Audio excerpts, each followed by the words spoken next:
Alright, so remember, to women be free, you have to always solve the man's problems.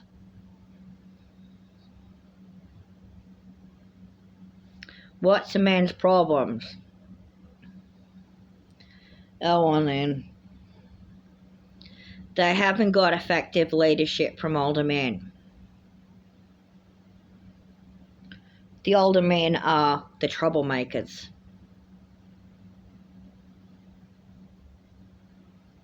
All sorts of guidance, all the guidance that the younger men got and the middle-aged men got misled them. They were misled by their own hormones as well. Okay? Let's have a look at, oh, here we go. Let's go into feminist rhetoric territory. Hey, they sound crazy now. Hey! Oh, wow, maybe feminist theory has something to it.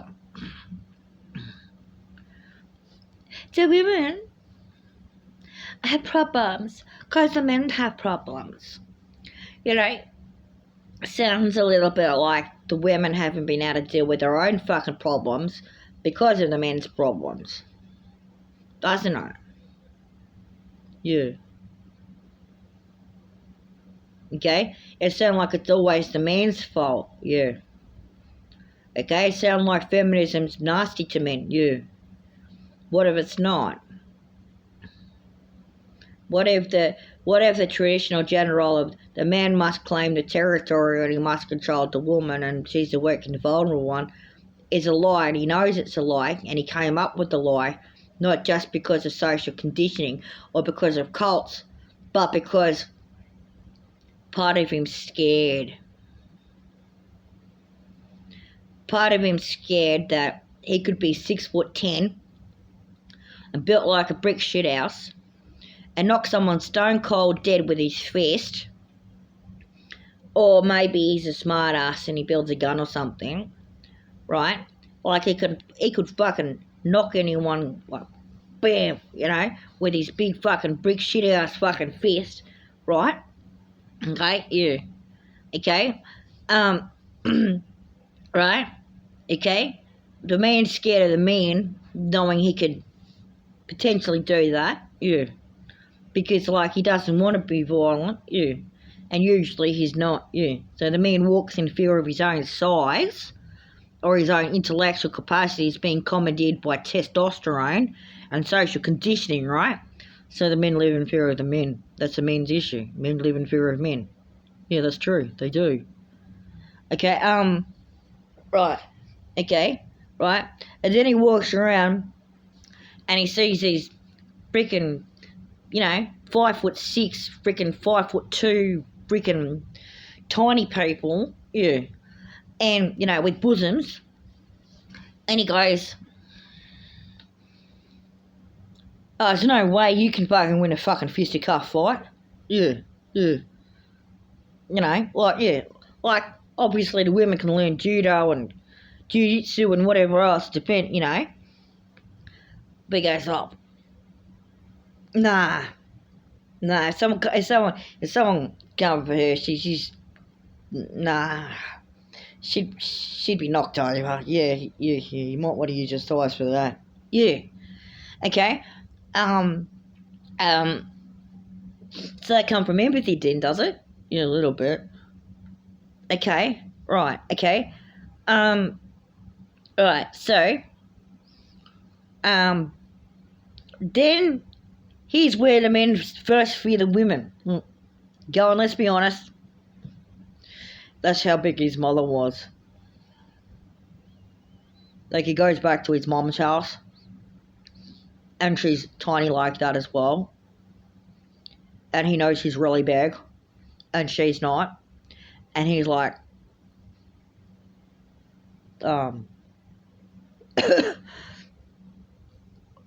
he knows his mother has a vagina. He doesn't want to know. Oh, he definitely doesn't want to know. He definitely doesn't want to know. At any age. Especially when he's a teenager. Definitely not before that, because that'd be rapey. Yeah. When he's a teenager. Yuck. Yeah. Yeah, exactly. Definitely yuck. Right? Yeah, because when you're teenage, goes, Mama. Well, that's a Jim Carrey joke. Anyway, Mama. Not really. Yeah, not really. Okay? Yeah, he doesn't want his mama that way. Yeah. Definitely not. Definitely doesn't. Okay. So, what's the humanicist version of the forced labour camp that's called anti-feminism? When the bloke thinks the way to heal a man is for the woman to no longer exist and for the man to be there instead of the woman, that produces feminism. Does it? So it's not feminism for a woman to walk around inside her own fucking head and to be aware of all that stuff because of, like, say, don't know, 5 years of studying psychology or just being alive. It's not like people, have never had that conversation before, is it? Where they've gone, boobs are cool and stuff like that. And a dude, no, be honest, a dude, sometimes when he has a lady friend, the kind that he cuddles, yes, he does think about licking her titties. Okay, he does, doesn't he? Yeah, he does. Okay, right. And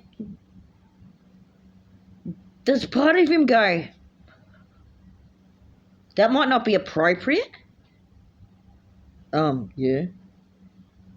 Okay. Okay. Does it give him cognitive dissonance and anxiety? Yeah, yes, it does. Okay. Okay. Right. Okay. But he knows he's a grown man and that she's a grown woman. It's very much a different thing. Yes. Okay. And hopefully she knows that too. Yes. Okay. Okay. Right. So. Okay. Men. Yeah. Okay. Are too dependent on the women. Okay.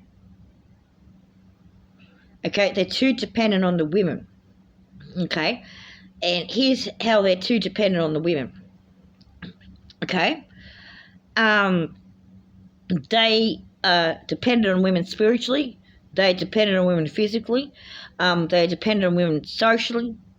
So this patriarchal system of what they call the patriarchy, of the men's always the boss and claims the territory, she's fucking territory as well by the looks of it, okay, and whatever else, yeah, okay, is a symptom of men being dependent on women.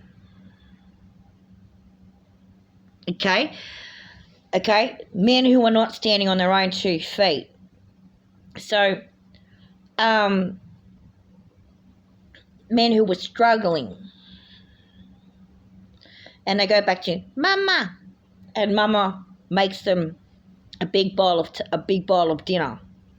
So these families where the men, like go and visit their parents regularly or whatever, that's not a bad thing, okay? Families that get along that way, that's not the issue. Some families do, some families don't. No problem. The problem is that he goes like, well, he might spend that $20 down at the pub and have a beer, yeah, right? And then, because he's going to get a free meal from Mum later. Yeah. And that means he's dependent on Mum and he's dependent on Dad, yeah. Okay, yeah. And he's a grown man. So this idea of the grown man, let's talk about that. The idea of the grown man. Is a grown man a buffhead? Sometimes. What if a grown man's not a buffhead? What do you mean? What if he's a scrawny a scared, weird little guy? What if he's a geek? He's still a grown man. He'll show another one. He'll show you that he has the biggest rocket ship of them all. Look at all them big rockets, Elon Musk. You're a big, strong man. You're not a scared, weird little guy. Your cock's going off all the fucking time. Yeah. Yeah, hang on a second. Now look how many girlfriends you fucking had. Yeah, fucking knock them up left fucking center. You're the jock, not the geek. Okay, right, yeah. Ooh. Okay, right. Zug. Okay? Right? Yeah. And it's plain as fucking obvious to fucking everyone. Just go, okay, he's probably got a small one. You know? Right? Yeah. No, seriously. Yeah, he probably does. Okay? Yeah. Okay? Or, whatever. Yeah. Or his father made him feel emasculated somehow. Elon, you're not good enough. Okay? You need to show your superior to the blacks. Make John Diamond Income. One day you're going to be world leader. You're a white man. That is your responsibility. We're going to have great technocracy and you're going to be leader of it. Okay? You cannot be fucking cavorting around with those blacks. We'll take you away from Pretoria. We'll take you back to Canada. You carry on like that? You want to hang around blacks so much? We'll take you to Canada. You can't do that here. Just accept the graces and blessings of the apartheid system. It is good for you. Apartheid is good for you. Why don't you respect that? He wants to go out with fucking Bangaranga, the Zulu lady. It's like a girl up the road. He wants to go play on a swing set with her. She seems nice. No, you cannot do that. She is a subordinate.